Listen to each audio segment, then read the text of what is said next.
Anio talata fa 17 ny volana May, taona 2024.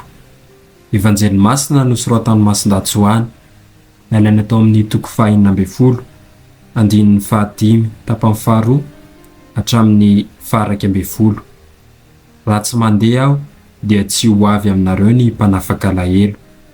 Tamin'izany andro izany, i Jesoa niteny tamin'ny mpianany nanao hoe: fa ankehitriny handeha aho, ka tsy misy aminareo manontany hoe aiza ianao, fa noho izao nilaza izany taminareo dia feno alahelo ny fonareo. Milaza ny marina aminareo anefa aho, fa mahasoa anareo ny andehanako, satria raha tsy mandeha aho dia tsy ho avy aminareo ny mpanafaka alahelo, fa raha mandeha aho dia aniraka azy ho aty aminareo.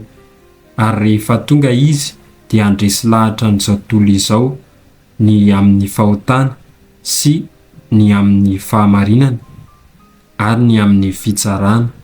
Ny amin'ny fahotana satria tsy mino ahy izy ireo, ny amin'ny fahamarinana satria makany amin'ny Ray Aho ka tsy ho hitanareo intsony, ary amin'ny fitsarana satria voatsara sahady ny filohan'izao tontolo izao.